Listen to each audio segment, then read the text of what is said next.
Good morning. Today I'm going to read you Seriously, Cinderella is So Annoying. The story of Cinderella as told by the wicked stepmother. Written by Trisha Speed Shaskon. You must have heard of me. The wicked stepmother? Not true. It's just another one of Cinderella's wild stories. Not as wild as the one about the pumpkin and the fairy godmother. The real story, the true story, began with some chatter and some dust. All I ever wanted was a husband and a mansion. Before I married Cindy's father, my two darlings and I had met Cindy only a few times. The girl had seemed normal then.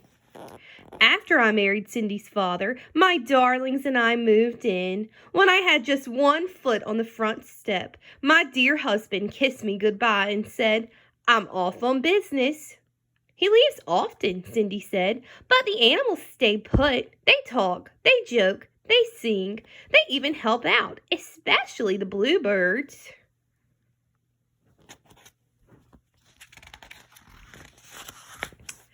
Now, I don't mind a story, but I like facts, not fiction. Soon the girl was talking all kinds of hokey pokey. "Once upon a time," Cindy said, "one of the bluebirds became blue. Not the color, the feeling. His friend had flown south. My darlings and I were stuck near the front door. I just wanted to put away my bags, and that's when I saw it. Dust. 'Dear, is the whole house this dusty?' I asked. 'I don't know,' Cindy said. 'I'll give you a tour.'"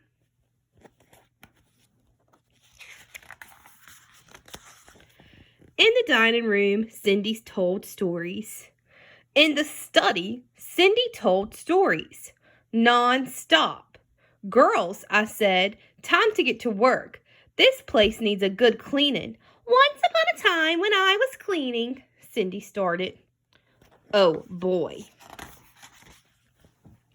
Cindy mopped the floor, but she finished so fast. My darlings had barely started. "Did you know robins and sparrows are my friends?" she said. "But the sparrows don't like the robins. Silly creatures. Once upon a time, one of the robins—" "Cindy, dear," I said, "why don't you go and wash the clothes now, But Cindy washed them so fast. How on earth did she do it? I had to find another chore for her, just to keep her busy. "If there's one thing squirrels love, it's washing clothes," Cindy said. "The rats, though, would rather iron. You know, one day "Squirrels and rats doing laundry? Quit telling such foolish stories," I said. Time passed, but nothing changed. In the garden, Cindy told stories. In the kitchen, Cindy told stories. At dinner, I couldn't hear myself think. "Dear, please," I said, "stop talking." But Cindy didn't stop. One day, a letter arrived. It was an invitation to the king's ball. The prince would surely fall in love with one of my darlings. Then they would marry, live in a beautiful castle, and one day be king and queen of all the land. "Oh, stepmother, I have to go too," said Cindy. "Once upon a time, a girl and a prince." And then, just like that, Cindy lost her voice. Imagine, it had to be from all of that storytelling. Well, what could I do? I told Cindy she had to stay home for her health. She cried, of course, but a ball was no place for a sick girl. She needed rest. Sometimes it's so hard being a stepmother.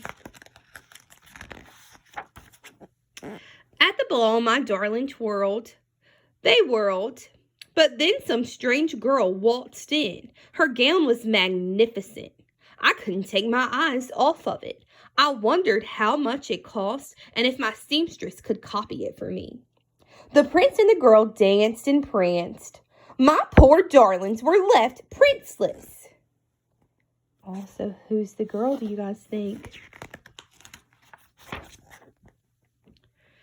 A few days later, the prince made an announcement. A glass slipper had been left at the castle. The prince would marry the girl whose foot it fit. Our big chance!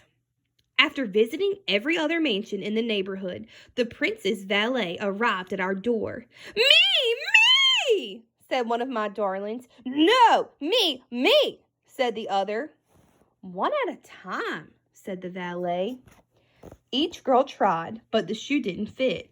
Then Cindy pushed out a whisper. Please let me try. The shoe fit. Cindy pulled the match out of her pocket. What? My darlings cried. Cindy pushed out another whisper. She said something about a pumpkin coach and mice that turned into horses. She even added a fairy godmother. Please, there is no such thing. But I still don't know where she got those shoes. A few days later, the prince married Cindy. Poor man. He had no idea what he was getting himself into. But we lived happily ever after.